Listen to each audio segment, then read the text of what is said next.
Pues creo que me ha dado. A ver,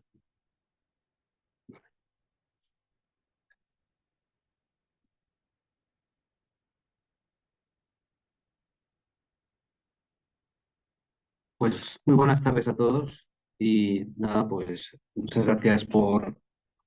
asistir a este webinar, ¿no?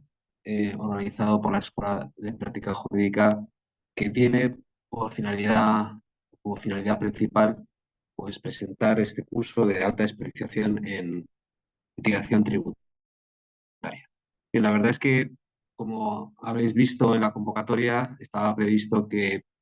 participáramos tanto, por un lado, José Manuel Almudí, que es el otro director del curso, y yo mismo, Luis Alberto de Borrego, profesor de la Universidad Autónoma de Madrid, pero por una razón de última hora, pues el profesor José Manuel Almudí no ha podido eh, participar, así que, bueno, pues me queda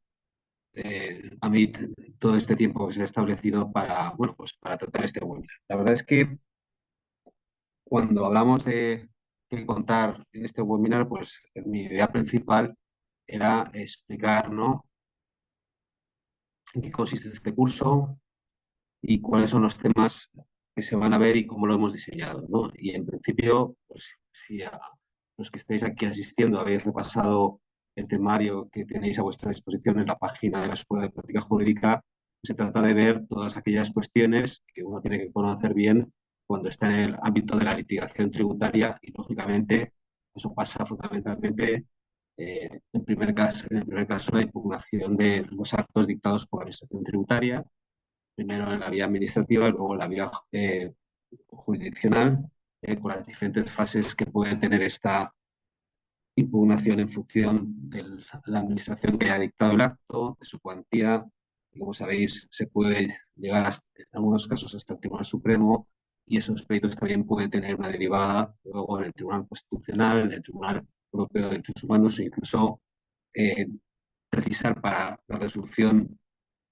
sobre el fondo de un pronunciamiento del Tribunal de Justicia de la Unión Europea, que eso partía fundamentalmente cuando se plantea una cuestión jurisdiccional que, como sabéis, en el momento actual, en principio, no puede ser planteada por los tribunales económicos administrativos del Estado, aunque nadie ha dicho nada sobre si la pueden plantear otros tribunales económicos administrativos que existen en nuestro territorio, tanto a nivel local como también, por ejemplo, a nivel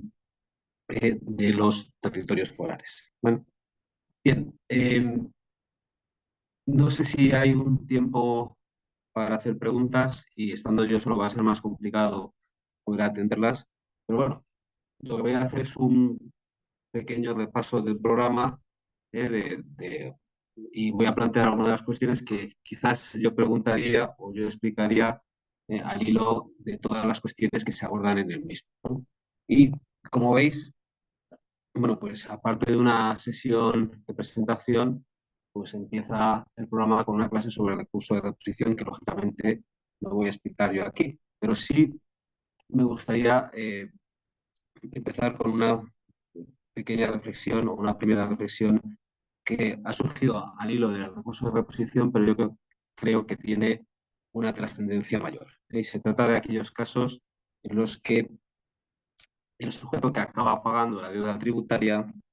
no es en principio el sujeto pasivo que señala la ley, sino un sujeto que ha asumido esa obligación de pago como consecuencia de una cláusula contractual. Eso nos ha sucedido con carácter habitual en el ámbito del impuesto sobre el incremento del valor de los terrenos de naturaleza urbana, y este tema ha llegado en varias sentencias al Tribunal Supremo y en principio la posición de la Administración decía que, bueno, pues cuando un sujeto paga la deuda, un sujeto o una persona, una entidad que no es el sujeto pasivo, pasa esa deuda, pues es perfectamente posible el pago por tercero, pero no se subroga en su posición jurídica a efectos del ejercicio de los derechos que correspondan. Y, bueno, sobre todo en el ámbito del impuesto sobre el incremento del valor de los terrenos de naturaleza urbana, se ha surgido cuando el sujeto que es que paga ese tributo como consecuencia de esa cláusula contractual se plantea impugnar ese acto de liquidación, que en el ámbito local, salvo que estemos en un municipio de gran población, pues el único recurso, como todos sabéis, es el recurso de reposición. En algunos municipios habrá también reclamación económico-administrativa municipal, o también en aquellos supuestos donde el sujeto que había pagado el tributo en virtud de esa cláusula contractual se plantea la rectificación de la autoliquidación fundamentalmente en el ámbito de plusvalía porque se había producido un supuesto donde no había habido incremento patrimonial o la cuota que había que pagar era incluso superior al incremento patrimonial o también en supuestos anteriores a la sentencia del año 2021 donde bueno, pues se consideraba que el método que establecía la ley del impuesto no se ajustaba al principio de capacidad económica. Bueno, ahí el Tribunal Supremo, cuando se ha pronunciado sobre estos casos, lo que ha venido a decir es que el concepto de interesado o de legitimado es más amplio y, por lo tanto, un sujeto que asume esa obligación de pago en virtud de una cláusula contractual está habilitado para ejercitar los mismos derechos que el sujeto pasivo y eso pasa tanto por la rectificación de la autoliquidación como por la posibilidad de impugnar esos actos de liquidación, no solamente a través del recurso de reposición, sino luego en las sucesivas instancias que correspondan, entre ellas en la vía judicial. Bien, yo creo que esa doctrina del Tribunal Supremo, que surge fundamentalmente al hilo del impuesto sobre el incremento del valor de los terrenos de la naturaleza urbana, si se planteara en otros ámbitos, pues en principio las conclusiones tendrían que ser exactamente las mismas en la medida en que ese sujeto no es un tercero cualquiera, sino es un sujeto que ha asumido la obligación de pago en virtud de una cláusula de contrato. Bien, ¿por qué planteo esto? Porque, bueno, eh, recientemente, o al menos en algún tema en el que he podido intervenir, se está planteando si ese sujeto que asume la obligación de pago y que lógicamente es el que recurre esos actos o recurre el acto por el cual se niega la ratificación de la autoliquidación, porque me estoy refiriendo ahora fundamentalmente cuando se impugna ese acto de liquidación, tiene el derecho al reembolso del coste de las garantías. Y algunos ayuntamientos, o por lo menos por la práctica que yo conozco, pues están exigiendo que el sujeto pasivo para poder practicar el reembolso del coste de las garantías a favor de ese sujeto, que es el que ha impugnado esos actos, ¿eh? Como consecuencia de que se le ha considerado legitimado por la existencia de esa cláusula contractual, pues se le ha exigido para tener derecho a ese reembolso a que el sujeto pasivo, el, el, a que el sujeto pasivo eh, le haya cedido ese derecho de crédito. Bueno, la verdad es que yo creo que ese requisito que exigen algunos ayuntamientos pues no tiene mucho sentido porque si la jurisprudencia del Tribunal Supremo ha asumido de que ese tercero que paga el tributo, que impugna esa liquidación, como consecuencia de que está legitimado por esa cláusula contractual, si tiene derecho a impugnar esa liquidación, pues lógicamente una extensión de ese derecho eh, sería o comprende también el reembolso del coste de las garantías en la medida que, lógicamente, pues, el sujeto que ha impugnado esa liquidación haya soportado los costes de esas garantías, bien sea pues, una bancaria, un seguro de caución o los costes derivados de constituir una hipoteca inmobiliaria o cualquier otro tipo de garantía para obtener la suspensión de la liquidación de esos actos. Bien, eh, respecto a otros temas, si habéis visto el programa, que que aparecen ahí sobre todo el tema de la impugnación en la vía. Veo aquí algunos mensajes de que no se oye. La verdad es que no sé exactamente cómo resolverlo. No sé si, bueno, es un problema generalizado o un problema puntual de algunas de las personas que, no sé, yo creo que, no sé si apagando ya, la cámara se escucha mejor. No sé si Ignacio tú estás escuchando. Vale, pues vamos a apagar la cámara porque quizás sea, bueno, en fin, siento todo, ha sido un cúmulo de desgracias, entre ellas que no pueda participar el profesor José Manuel Almudí, y la verdad es que esta ponencia la teníamos organizada de otra manera si no hubiera sucedido esta incidencia. Bueno, bien, otro de los temas que pues, se van a abordar a lo largo del curso, ¿no? Y que a mí me han preocupado especialmente eh,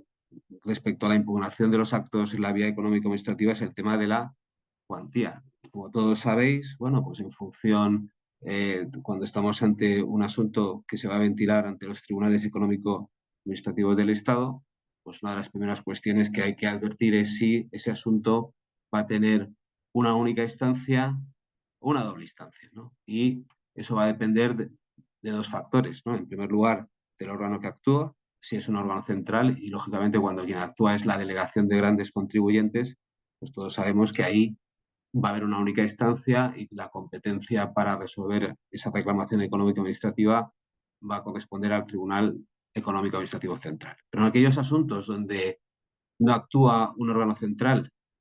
y eso va a ser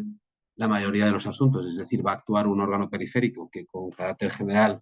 va a ser el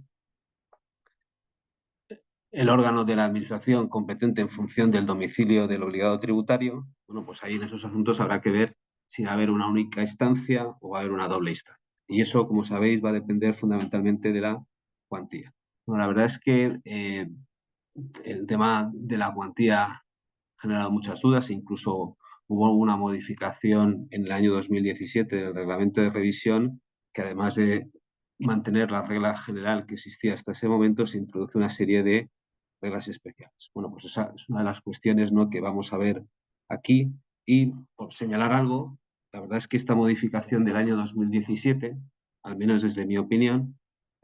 consolida la posición de la normativa anterior desde la perspectiva de que la cuantía va a venir determinada por el contenido del acto que se impugna, ¿vale? Por lo tanto, con independencia de cuáles sean las pretensiones del sujeto que impugna ese acto, la cuantía va a venir determinada por el contenido del acto, ¿vale? Por lo tanto, desde el principio o simplemente analizando el contenido del acto, hay que determinar su cuantía y eso va a arrastrar a toda la impugnación posterior con independencia de cuáles sean las pretensiones. Claro, ahí, bueno, no vamos a ver ahora o a desglosar, ¿no?, todos los supuestos que hay. La verdad es que el reglamento de revisión, cuando establece una serie de reglas especiales, pues básicamente tiene una finalidad aclaratoria o confirmatoria de que lo relevante es el contenido del acto, no las pretensiones, pero es verdad que sí innova algunas cuestiones que planteaban dudas, por ejemplo, con los acuerdos de derivación de responsabilidad. Es decir, si aplicamos la regla general del reglamento de revisión, en principio, un acto que liquida o sanciona diferentes obligaciones tributarias,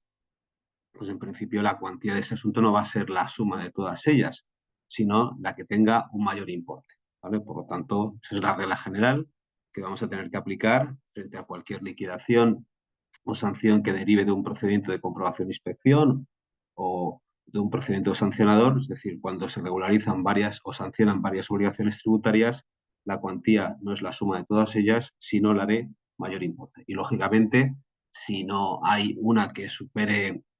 más de 150.000 euros, y aquí estoy hablando, lógicamente, de actos que sí establecen una obligación de pago, o actos con cuantía, pero que no establezcan una obligación de pago, creo que ahora mismo la cifra es 1,8 millones de euros. ¿Vale? Bien, bueno, pues ahí, como sabéis, en principio,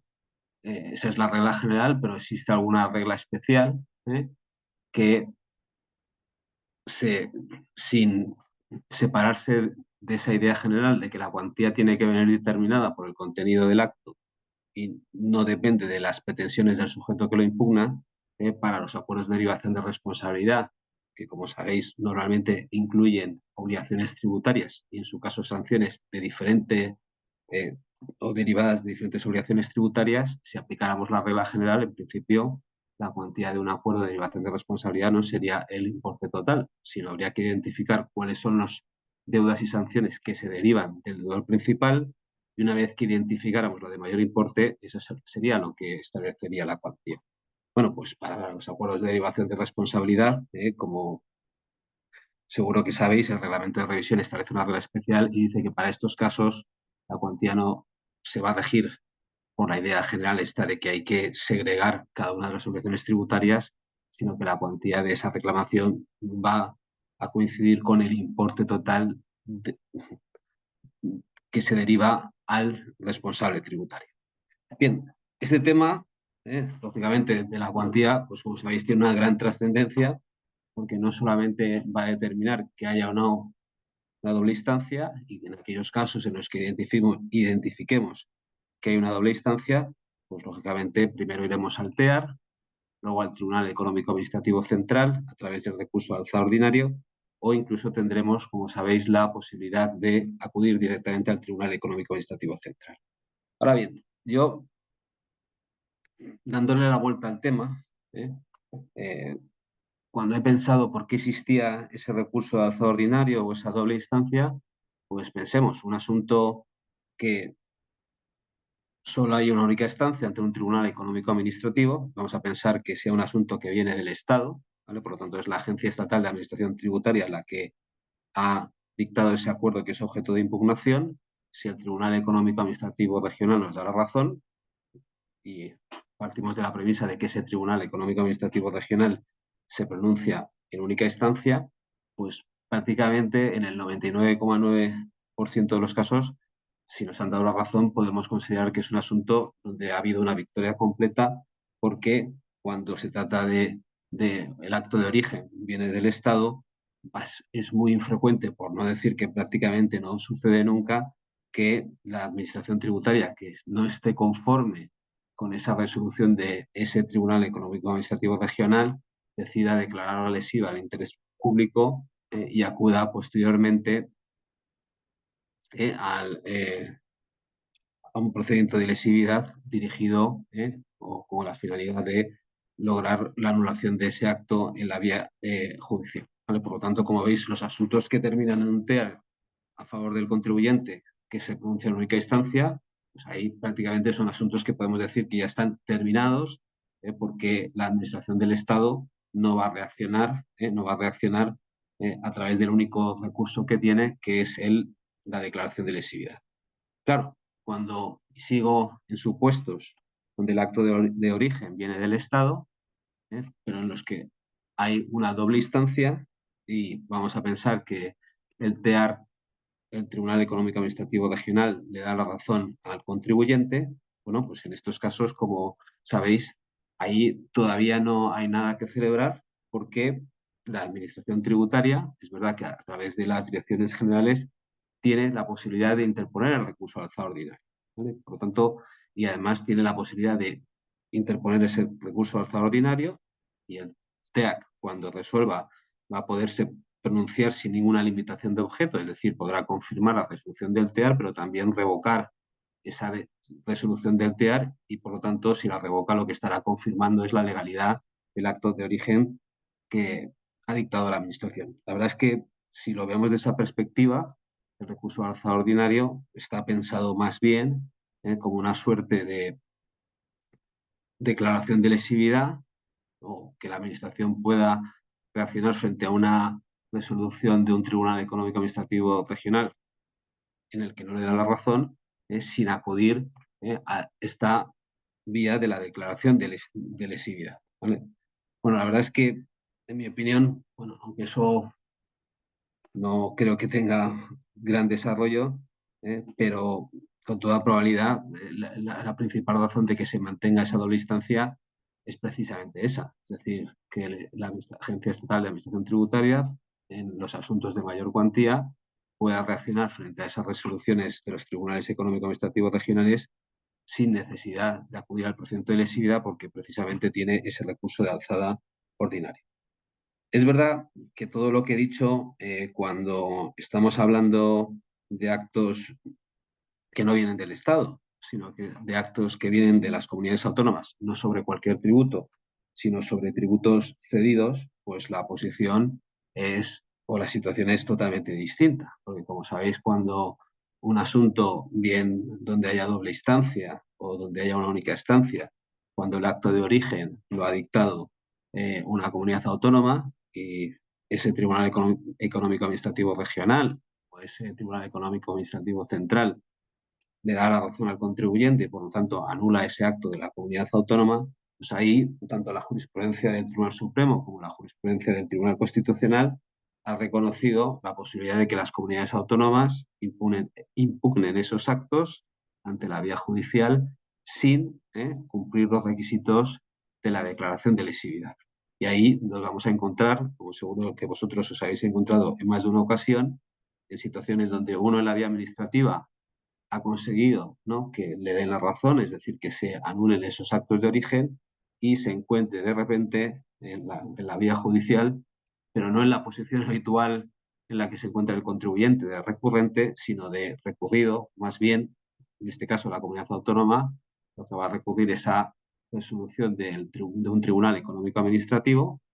y lógicamente ahí pues nos tendrán que dar la posibilidad al contribuyente que comparezca y va a comparecer como una suerte de coadyuvante a la parte demandada, que va a ser el Estado, porque como no nos olvidemos, ha sido el Estado a través de un tribunal económico administrativo el que ha anulado ese acto de origen de la comunidad autónoma sobre los tributos cedidos. La verdad es que esa posición es menos habitual, pero en el marco de la litigación contra actos de las comunidades autónomas, pues hay que tenerlo muy en cuenta porque todo lo que se va a ver en el curso de la litigación en la vía judicial, pues lógicamente desde la perspectiva de la parte demandada, no solamente la tenemos que observar casos donde la administración demandada va a ser la administración del Estado, sino supuestos donde como sujeto demandado en un sentido amplio se va a encontrar también el obligado tributario en aquellos casos, como decía, en los que es la comunidad autónoma que ha liquidado un tributo cedido, la que recurre frente a esa resolución de un tribunal económico administrativo que anula su acto de origen, bien de carácter liquidatorio, bien de carácter sanción. Bien, sobre la vía económico-administrativa, pues claro, si eh,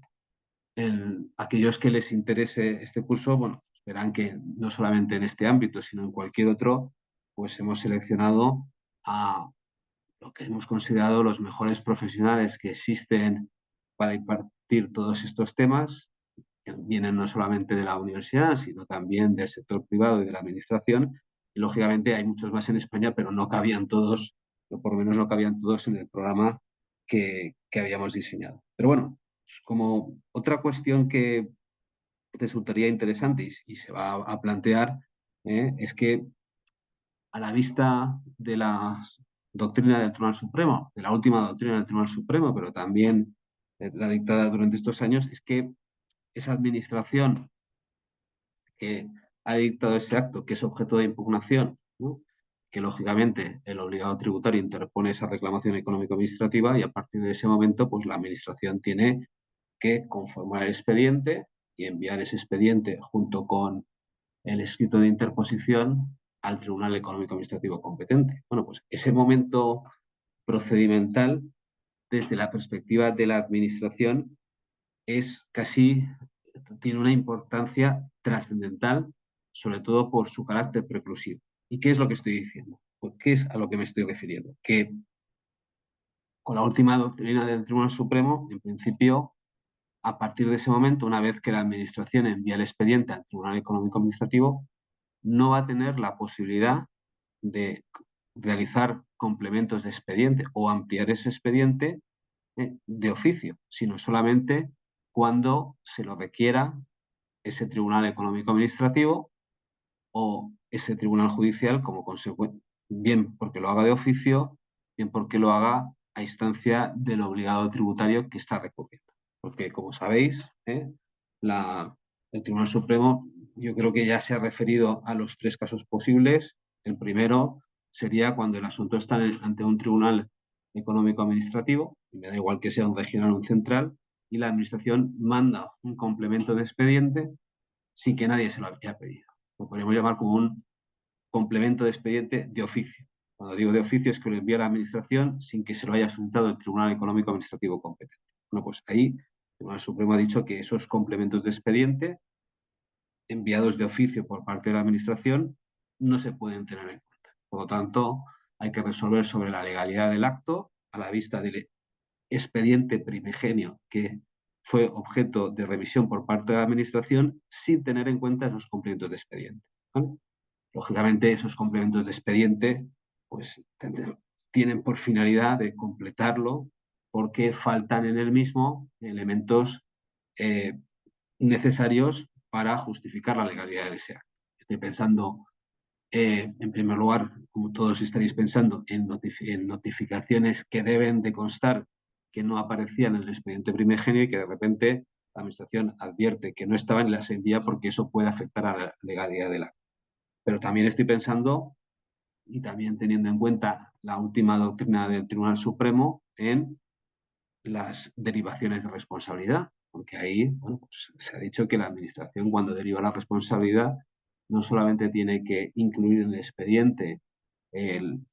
propio o todos los documentos que soportan esa derivación de responsabilidad, sino también los expedientes de los que derivan las deudas y sanciones que son objeto de derivación, que lógicamente se tramitaron ante el deudor principal, entiendo yo, en los supuestos de derivación en cadena, pues también el propio expediente del primer derivado, y me estoy refiriendo aquí cuando se deriva a un sujeto la deuda que tenía otro, no como deudor principal, sino como responsable. ¿Vale? Por lo tanto, y podríamos poner más ejemplos, pero la idea es que el Tribunal Supremo ha dicho que esos complementos de expediente en vía económico-administrativa de oficio no son posibles y, por lo tanto, cualquier actuación de la Administración en ese sentido eh, o impide al Tribunal Económico-Administrativo que conoce de esa reclamación de tenerlos en cuenta. El segundo hito temporal que se podría producir es que cuando ese complemento de expediente lo realiza la Administración cuando utiliza el recurso que me he referido anteriormente, el recurso de alzada ordinario. Imaginaros un asunto que por su cuantía cabe el recurso de alzada ordinario, el Tribunal Económico Administrativo anula la actuación de la Administración a través de las direcciones generales acude al recurso de alzada ordinario y en el marco de ese escrito de interposición adjunta una serie de documentación, una suerte de complemento de expediente. Entiendo yo que serán aquellos documentos que faltaban que han motivado esa resolución anulatoria del Tribunal Económico Administrativo. Pues eso también en el Tribunal Supremo, ¿vale? Se ha dicho que eso no es posible y por lo tanto esos complementos de expediente tampoco podrán tenerse en cuenta. Y el último hito, y aquí estamos hablando ya en la vía judicial, cuando una vez presentada la demanda por parte del recurrente, pues la Administración, cuando contesta esa demanda, en el escrito de contestación, aprovecha para incorporar una serie de documentos con la contestación que tienen por finalidad complementar el expediente. Bueno, pues ahí, como sabéis también, el Tribunal Supremo de manera muy reciente ha dicho que eso no es técnicamente un complemento de expediente, ¿no? Sino de documentos que aporta la parte demandada con su contestación. Bueno, pues ahí también el Tribunal Supremo ha dicho que eso no es posible. Claro, desde esta perspectiva, pues se ve perfectamente la importancia que tiene para la Administración ese momento con el que inicia la reclamación económico-administrativa, que es el envío del expediente, porque ese expediente, si no se envía de manera completa, ¿eh? Ya no, luego no va a poder ser completado por la Administración de oficio, es decir, sin que se lo haya solicitado un Tribunal Económico-Administrativo o un Tribunal de Justicia, normalmente lo hará a instancias del obligado tributario que interviene en esa reclamación, no lo va a poder hacer. ¿Vale? Por lo tanto, bueno, pues eso, como veis, y seguro que lo sabéis y se va a tratar, es un tema yo creo que de indudable importancia, y eso explica, y eso siempre lo digo, que los expedientes hay que verlos de cabo a rabo, y lógicamente, bueno, pues aquellos aspectos que debiendo estar en el expediente no lo están, y el hecho de que no estén supongan un vicio de nulidad o anulabilidad de ese acto, pues lógicamente ahí el obligado tributario que recurre no tiene ningún interés en solicitar que se complete el expediente, porque la ausencia de esos documentos pueden derivar a una estimación de la reclamación o del recurso contencioso administrativo, y con la última jurisprudencia del Tribunal Supremo, que no voy a entrar ahora a valorar si me parece correcta o no, pues la Administración tiene vedada la posibilidad de completar el expediente en esos términos. Bien, otra de las cuestiones que se tratarán, ¿no? Y yo, si fuera estudiante o siguiera este curso, preguntaría, es, bueno, la situación que tenemos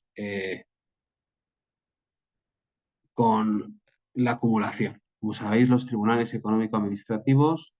pues solamente acumulan eh, las reclamaciones económico-administrativas en aquellos casos donde la Ley General Tributaria les obliga a acumular. Y fuera de esos supuestos, lo habitual, o por lo menos de la práctica que yo conozco, es que no acumule, ¿vale? Es decir, si no es un supuesto donde la ley obliga a acumular, de acumulación obligatoria, aunque tuviera sentido que se acumularan esas diferentes reclamaciones, precisamente porque el tema de fondo es el mismo, pues seguro que todos conocéis esos procedimientos de inspección en materia de sociedades y en materia de IVA, donde lo que el objeto de la regularización es el mismo, y por un lado se regularizan los aspectos que afectan al impuesto sobre sociedades y los que afectan al IVA. Pues como sabéis, ahí la Administración, o mejor dicho, los tribunales económico-administrativos nunca van a acumular esas reclamaciones, porque aunque deriven de un procedimiento o del mismo procedimiento, que el objeto que se regulariza es el mismo, no va a acumular como consecuencia de que se tratan de tributos distintos. Bueno, pues eso, como sabéis, produce una situación que tiene que ver con lo que comentaba anteriormente, que la impugnación de ese acto, pues, o de esos actos, mejor dicho, va a seguir recorridos distintos. Habrá casos donde la parte, por ejemplo, de IVA se alcance por cuantía los requisitos para que haya doble instancia, y por lo tanto va a terminar en el Tribunal Económico Administrativo Central y luego en la vía judicial en la Audiencia Nacional. En cambio, en otro tema, por ejemplo, de sociedades, que por razón de la cuantía no alcanza la que establece el reglamento de revisión para que haya doble instancia, y va a acabar en un Tribunal Superior de Justicia. Bueno, pues ahí la verdad es que eso es un problema que tenemos y que todos conocemos bien en el ámbito de la litigación tributaria, de que en la medida de lo posible hay que lograr la acumulación para que todo discurra por el mismo lugar y se pronuncie el mismo tribunal sobre el mismo asunto. Aunque también es verdad que incluso en ocasiones, aunque lleguemos con el mismo asunto, aunque sea a través de reclamaciones distintas, al mismo tribunal, estoy pensando en la Audiencia Nacional, ¿eh? Puede que resuelva el mismo órgano judicial, pero no resuelva la misma sección. Eso lo sabéis bien, o seguro en la Audiencia Nacional, por las reglas de reparto, pues los impuestos del Estado están repartidos entre distintas secciones, y aunque el tema objeto de regularización, por ejemplo, un tema de sociedades e IVA, que se tramitan a través de reclamaciones distintas, pues aunque va a resolver la Audiencia Nacional, no va a resolver la misma sección, y no es lo deseable, pero podemos encontrarnos con situaciones donde no, al final, fallen sobre el mismo asunto de manera distinta. Bien, eh,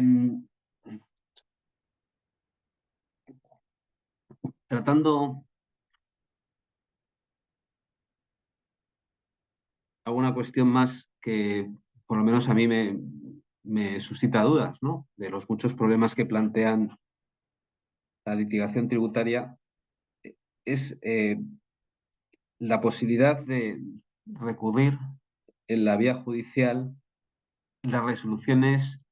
del Tribunal Económico Administrativo Central, que fijan criterio, pero que el criterio que fija no supone la anulación de las resoluciones de los tribunales económico-administrativos que han sido objeto de impugnación. Y aquí estoy pensando en aquellos supuestos donde un asunto, por razón de la cuantía, se queda en un tribunal económico administrativo regional. Por lo tanto, y vamos a pensar que en este caso al obligado tributario le dan la razón. ¿Vale? Por lo tanto, ese Tribunal Económico Administrativo Regional le da la razón y por lo tanto anula los actos de la Administración. Vamos a pensar que se trata de un supuesto que viene de la Administración del Estado. Y como decía al inicio, en estos asuntos que vienen del Estado, que por razón de la cuantía no cabe recurso de alza ordinario y un Tribunal Económico Administrativo Regional te acaba dando la razón, es un asunto que en principio, pues, es como digo yo, se puede celebrar, ¿no? Porque es prácticamente imposible, por lo menos no sucede en la práctica, que la administración tributaria vaya a ir a la declaración de lesividad. ¿Vale? Pero como sabéis, la Ley General Tributaria prevé el recurso de alzada para la unificación de criterio, ¿eh? Que es un recurso que tiene la administración para este tipo de supuestos, es decir, resoluciones de los tribunales económico-administrativos eh, dictadas en única instancia, cuando considera que el criterio que ha sostenido no se ajusta a derecho, ¿vale? Es una especie de recurso en interés de la ley, ¿vale?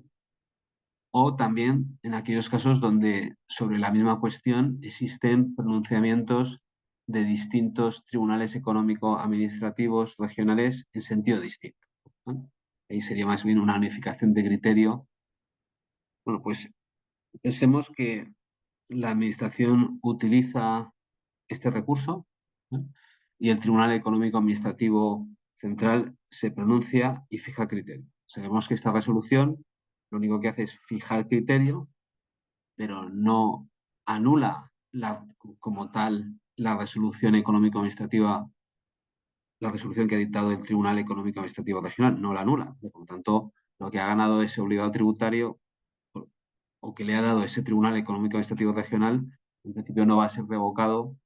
por el Tribunal Económico Administrativo Central, que lo único que está haciendo es fijando un criterio. Claro,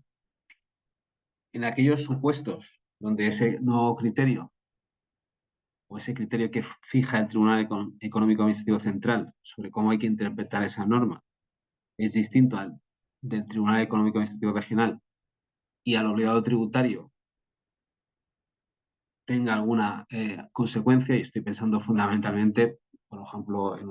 uno de los asuntos en los que he podido participar, es cómo tributaba una pensión. En este caso era una pensión que percibían los exdiputados del Parlamento Europeo. ¿Vale?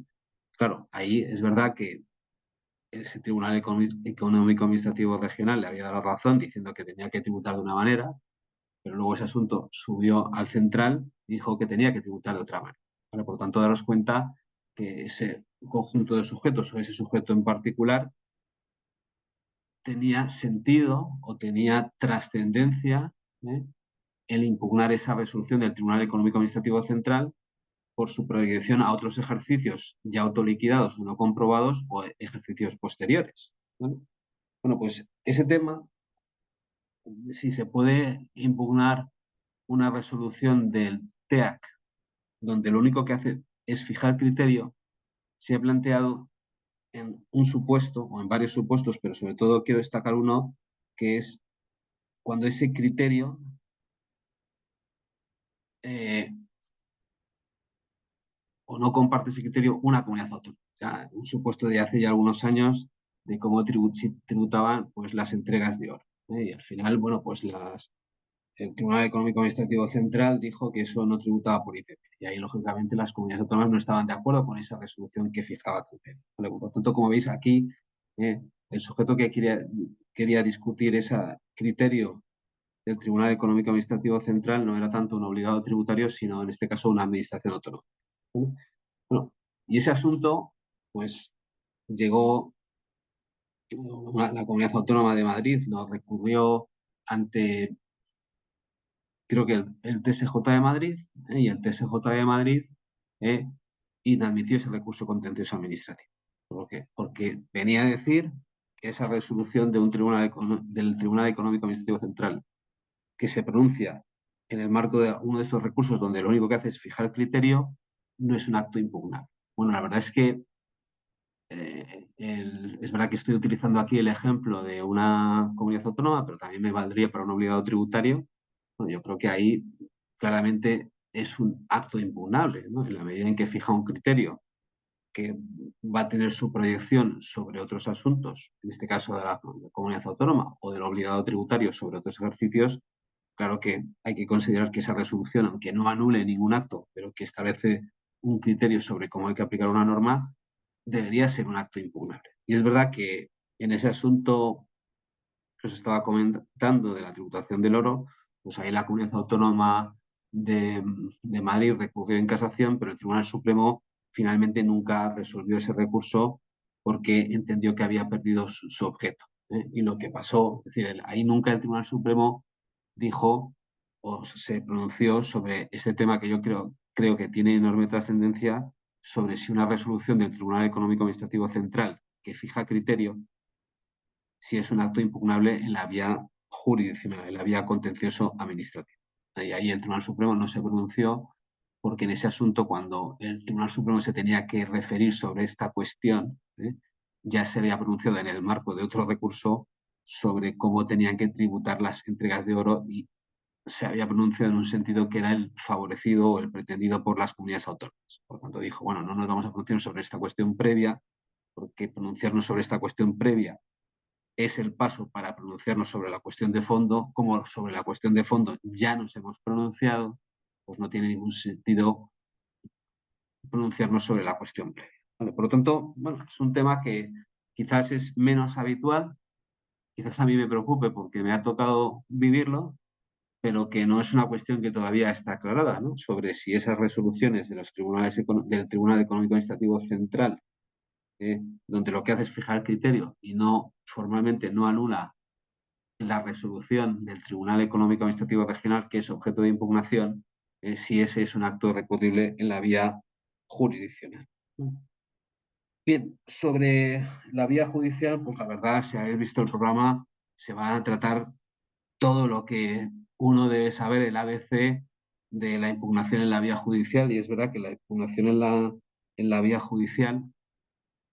pues aquí no hay una normativa, como todos sabéis, propia para el ámbito tributario, sino se rige todo por lo que establece la ley de la jurisdicción contencioso administrativa, pero lógicamente hemos diseñado este programa y hemos seleccionado los ponentes pensando para que se pueda ver, ¿no? Y tener un conocimiento lo más amplio posible de lo más relevante cuando los actos que están siendo objeto de impugnación son actos en materia tributaria. Y como habéis visto, hay una sesión pues, a cargo de los máximos especialistas, el magistrado José Navarro Sanchís y el exmagistrado José Cudero, pero y como sabéis, la situación desde hace ya 10 años, pues el recurso de casación no depende de la cuantía del asunto, sino depende de que tenga o no interés casación. Ahora, el tema de la cuantía no ha desaparecido. Lógicamente ha desaparecido en el ámbito del recurso de casación, pero sigue viva en el ámbito del recurso de apelación. Y lógicamente estamos aquí hablando fundamentalmente de que cuando lo que se están impugnando son actos dictados por la administración local. Porque como sabéis, los actos dictados por la administración local, pues al final ese contencioso administrativo no se va a residenciar en el ámbito de un TSJ o en el ámbito de la Audiencia Nacional, sino va a ser un recurso contencioso administrativo sobre el que va a ser competente un juzgado de lo contencioso administrativo. Y como sabéis ahí, para luego poder ir en apelación, es necesario que el asunto tenga, o sea, de cuantía indeterminada o que su cuantía sea superior a 30.000 euros. ¿Vale? Bien, ahí, bueno, no conozco la práctica de todos los TSJs, pero por lo menos de los TSJs con los que he tenido la oportunidad de tener alguna experiencia, pues a la hora de identificar si se cumple o no el requisito de los 30.000 euros, siguen aplicando o se sigue aplicando, como parece lógico en principio, los mismos criterios que utilizaba el Tribunal Supremo para comprobar si concurría o no este requisito de la cuantía en el antiguo recurso de casación. Y ahí, como sabéis, bueno, pues se seguía la máxima y es de dividir hasta inadmitir, ¿no? Y ahí, por ejemplo, pensando en un tema local, donde tenemos una liquidación derivada de un procedimiento de inspección en materia de IAE con varios ejercicios, donde la suma de todos ellos superan 30.000 euros, pero ninguno supera los 30.000 euros, pues ahí en principio es un asunto donde no va a caber recurso de apelación, porque para que quepa recurso de apelación es necesario, cuando estamos hablando de un acto que liquida varias obligaciones tributarias, en este caso varios ejercicios de IAE, que supere la cuota los 30.000 euros. Por lo tanto, si ninguna lo supera, ninguna, esa sentencia no es recurrible en apelación y, ojo al dato, si de esa liquidación alguna de las de los ejercicios de IAE superan los 30.000 euros, los que son recurribles en apelación son solamente, o se puede discutir en la apelación, sobre las cuotas de esos ejercicios donde se superaban los 30.000 euros, pero las otras no suben eh, a través del recurso de apelación. Bueno, la verdad es que eso da lugar a situaciones descorazonadoras. Aquí os podría explicar algún ejemplo que he tenido que ver en la práctica, pero imaginaros un asunto que tienes 4 ejercicios del IAE, solamente uno supera los 30.000 euros, los otros no, te desestima el recurso contencioso administrativo, el juzgado de lo contencioso, recurres en la apelación, te acaban dando la razón, pero solamente te dan la razón respecto al ejercicio que superaban 30.000 euros cuando vamos a pensar en un supuesto donde el vicio de anulabilidad o de nulidad alegado afectaba por igual a todos los ejercicios liquidados. Lo único que solamente el Tribunal Superior de Justicia puede anular ¿eh? La parte del acto de origen, dado que se está pronunciando en apelación que superaba los 30.000 euros. ¿Vale? Por lo tanto, estas situaciones descorazonadoras que existían en el antiguo recurso de casación siguen perviviendo de la misma manera en el marco del recurso de apelación, aunque lógicamente estamos hablando de cuantías distintas o inferiores, pero en un ámbito sensible como es el local que no nos podemos olvidar. De hecho, quizás una de las situaciones más incomprensibles de la legislación actual y sobre la que debería darse alguna vuelta es que en el momento actual, y es verdad que la situación de la ley de la jurisdicción contencioso administrativa no es la misma ahora que hace 3 o 4 años, porque hay que tener en cuenta una modificación realizada, ojo al dato, por el decreto ley, que básicamente una sentencia de un juzgado contencioso administrativo desestimatoria, donde la cuantía, o por razón de la cuantía, no quepa recurso de apelación, es una sentencia que no va a ser recurrible, lógicamente, en apelación, pero tampoco en casación. Por lo tanto, un juzgado de lo contencioso administrativo que se pronuncie sobre un asunto que por razón de la cuantía no supere los 30.000 euros, después de esa sentencia o esa sentencia, contra esa sentencia ya no cabe ningún tipo de recurso, ni el de apelación, ni el recurso contencioso, el recurso de casación ante el Tribunal Supremo. Es verdad que antes de esta modificación que hubo hace un par de años, teóricamente cabría, pero eh, era prácticamente insuperable que se fuera objeto de admisión. Claro, esto, aunque estamos hablando de asuntos de cuantías menos importantes, aquí lógicamente la cuantía hay que verla también desde un punto de vista subjetivo. ¿Vale? Es decir, para una persona física un tema local de 25.000 euros puede ser muy relevante, ¿eh? A lo mejor para otro tipo de sujeto pasivo puede que no lo sea. Pero como veis, estoy pensando fundamentalmente en aquellos supuestos donde ese asunto donde se pronuncia un juzgado de lo contencioso administrativo, donde no cabe recurso de apelación, no solamente se está dilucidando la legalidad de una liquidación tributaria, sino también de una sanción tributaria. Bueno, pues ese asunto, mm,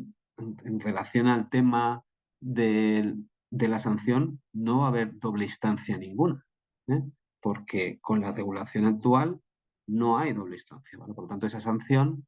no va a tener ninguna posibilidad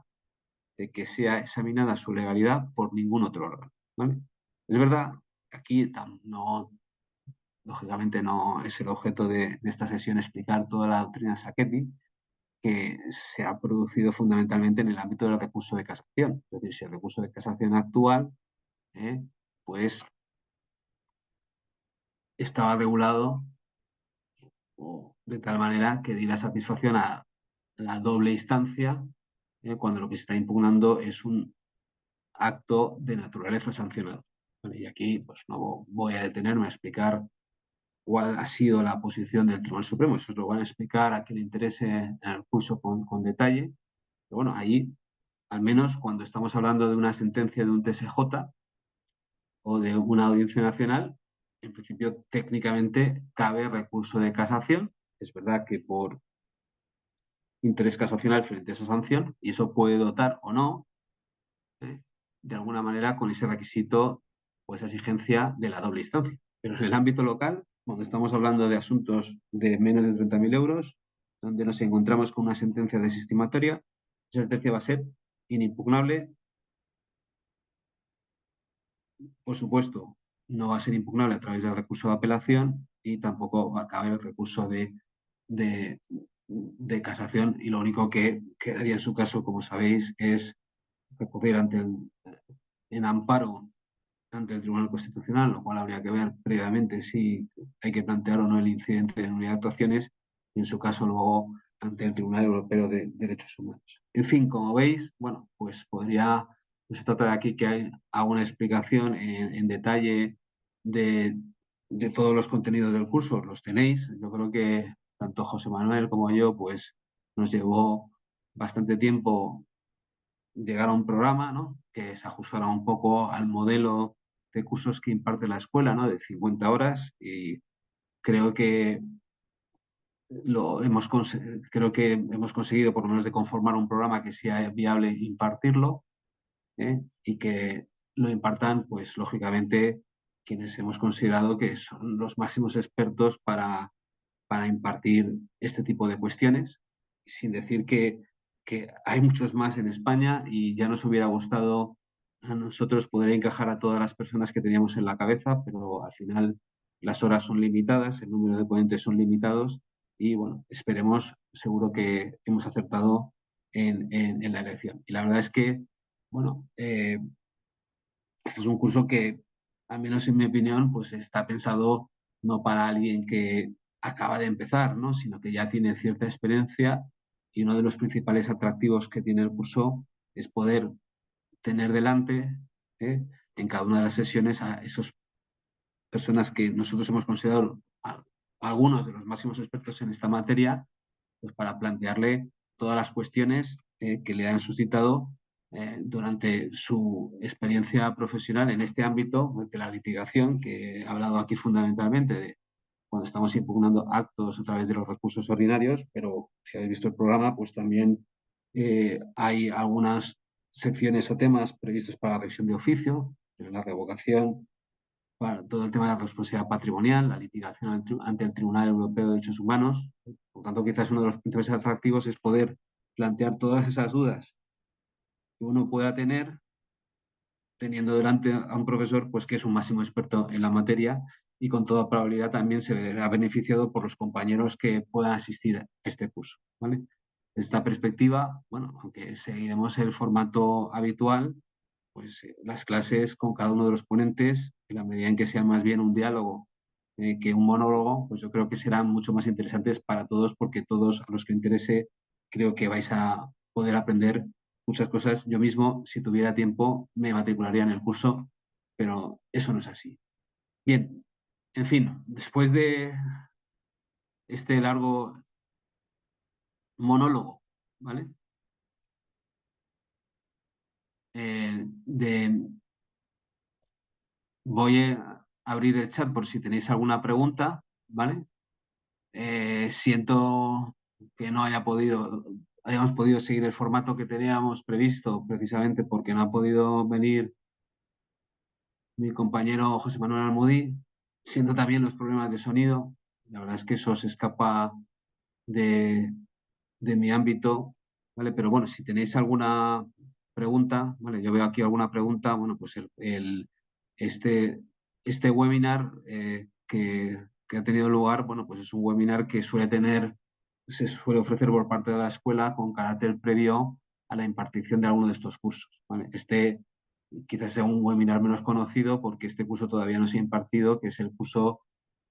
diploma o curso o diploma de alta especialización en litigación tributaria, ¿vale? Que que forma parte de un conjunto más completo de un curso de alta especialización en procedimientos tributarios, que tiene una parte de comprobación y liquidación, otra parte de temas recaudatorios, esta tercera que es la litigación como tal, ¿vale? Y es un curso que ahora mismo no tengo en la cabeza en las fechas, pero si entráis en la página de la escuela, pues lo vais a ver publicitado y que no empieza de manera inmediata, sino que creo que comienza a partir de finales de noviembre. Bueno, por lo tanto, si alguien está interesado, ¿vale? O por lo menos tiene tiempo todavía de tomar la decisión y de resolver todas las dudas que pueda tener. ¿Vale? A ver, no sé si hay alguna otra cuestión. Bueno, veo aquí una pregunta. En el ámbito foral, ¿cómo quedaría el tema de la única o doble instancia? Bueno, no soy un especialista en la impugnación de actos ante tribunales económicos administrativos forales, pero ahí, pues lógicamente, solo hay una única instancia y la cuantía del asunto lo único que va a influir, habría que ver la norma específica en si esa reclamación se va a tramitar por el procedimiento ordinario o abreviado, si es que existen esos dos tipos de procedimientos, ¿vale? Por lo tanto, todo este problema que existe en el ámbito del Estado, de que exista una doble instancia, pues en el ámbito foral, lógicamente, no lo va a haber. Es decir, pensando, por ejemplo, en el Tribunal Económico Administrativo Foral de Guipúzcoa, pues al final todas sus resoluciones van a ir que dicte este tribunal, entiendo yo que van a ir al Tribunal Superior de Justicia del País Vasco. A ver, otra pregunta que hay aquí, dice, los expedientes administrativos que llegan a los TSJ son electrónicos y normalmente se acompañan, dicen que los... Bien, aquí, bueno, vamos a ver. Es verdad que eh, no tengo a mano ahora la sentencia, pero muchos de los expedientes que envían, no solo, sobre todo las comunidades autónomas, pero también las entidades locales a los órganos jurisdiccionales no son expedientes electrónicos, son más bien documentos escaneados, ¿vale? Porque hay una sentencia que ahora mismo tendría que buscarla para decir exactamente lo que dices. Si ponéis mi nombre en internet os la puedo enviar, que es feliz.vega@one.es, pero lo que viene a decir es que es un expediente que, para que sea un verdadero expediente electrónico, pues tiene que tener un índice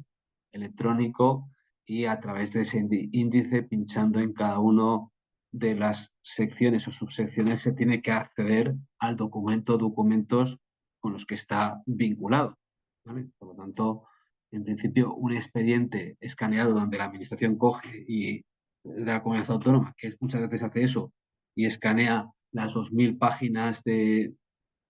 expediente, aunque tenga dentro una numeración, pero que no te permita navegar en el mismo, pues eso no es un expediente electrónico como tal, ¿vale? Entonces, aquí, ¿qué puedes hacer en la práctica? ¿Vale? Bueno, la pregunta va por, ¿esto determina que el acto tenga que ser objeto de anulación? Yo creo que no es un vicio que determine por sí mismo a la anulación de ese acto. Ahora, lógicamente, en la medida en que esa administración no le facilite la labor de navegación por el expediente al tribunal que va a conocer sobre la legalidad de ese acto, pues lógicamente, si el sujeto que recurre alega la inexistencia de determinados documentos y el tribunal no tiene forma de comprobar en ese escaneo si están o no están, pues eso podría dar lugar a la anulación del acto, ¿vale? Porque, lógicamente, la Administración también tiene que facilitar al tribunal que se va a pronunciar sobre la legalidad de ese acto el examen del expediente. Y para eso tiene que enviar un verdadero expediente electrónico. El no hacerlo, pues lógicamente, esos problemas que pueda tener, en mi opinión, el tribunal a examinar ese expediente pueden dar lugar que alguna alegación del contribuyente donde diga que hay algo que tiene que estar que no está, pues en la medida en que el tribunal no lo puede encontrar porque eso es inmanejable, pues puede dar lugar a la anulación de sus actos. En todo caso, entiendo, vamos a pensar, vamos a verlo desde otro punto de vista. Si de repente tú como demandante te pones de manifiesto ese expediente inmanejable, pues lógicamente yo lo que pediría ahí es un complemento de expediente. Es decir, o más bien solicitar al tribunal que requiera a la administración a que envíe un verdadero expediente electrónico y por lo tanto se suspenda el plazo para formular la demanda hasta que la administración no lo haga. ¿Vale? Y lógicamente si no lo hace, bueno, pues eso podría fortalecer algún tipo de argumentación como antes he señalado. ¿Vale? No sé si es con eso he contestado o no la pregunta. ¿Vale? Por lo tanto, creo que no hay una contestación eh, válida para todos los casos, sino que habrá que ver el caso concreto, pero al menos cuando yo he tenido ante mis ojos esa situación me lo he planteado de esta manera. ¿Vale? Bueno, ahí ya el caso concreto en particular, bueno, pues no habría que verlo. ¿Vale? Pero es decir, eso es una de las buenas preguntas. Es decir, un expediente escaneado que no es un expediente electrónico tal y como lo configura la ley, ¿es sinónimo de ausencia de expediente? Pues no lo sé. Ahora bien, es un buen tema el que apuntas y que yo lo alegaría sobre todo en la medida en que un expediente inmanejable impide a la Administración, mejor dicho, al tribunal que vaya a conocer de ese asunto, de identificar cuáles son los documentos que soportan y el procedimiento que soporta ese acto. Y si no hay expediente, no hay documentos, pues lógicamente ese acto está aquejado por un vicio, no sé si de nulidad o de anulabilidad, ¿vale? Pero dependerá un poco del caso concreto del que estemos hablando, ¿vale? Bien, no sé si hay alguna pregunta más.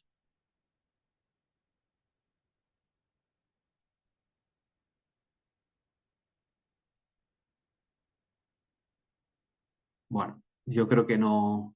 la hay, ¿vale?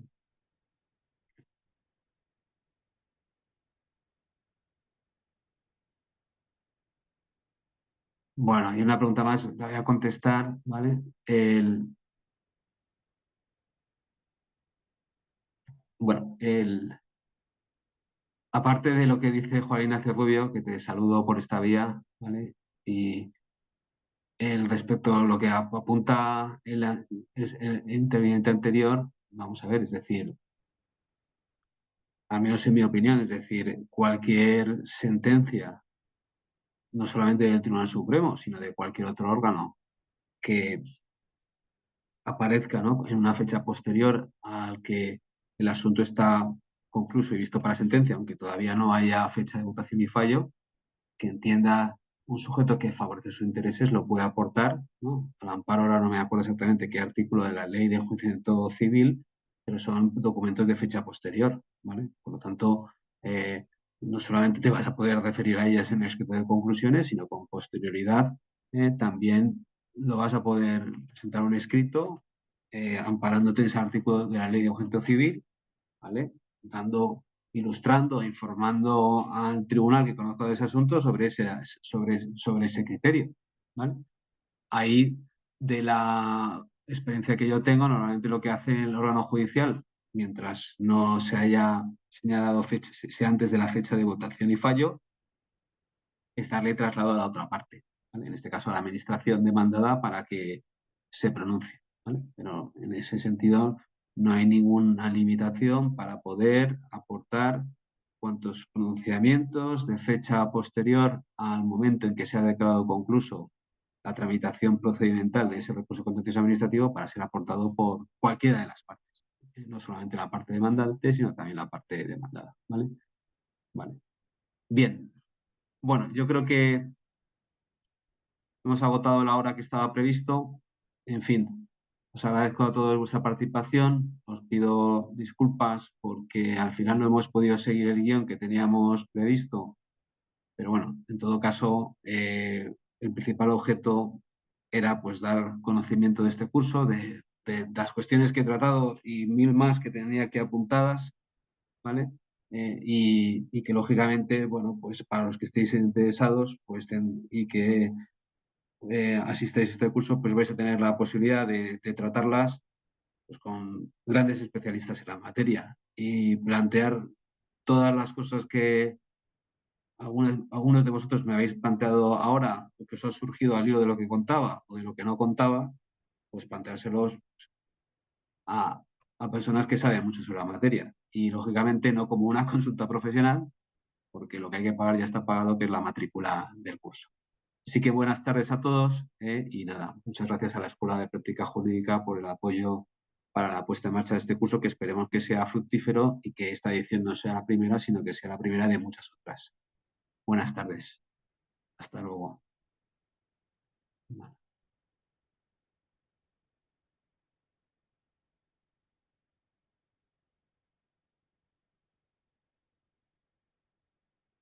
Bien.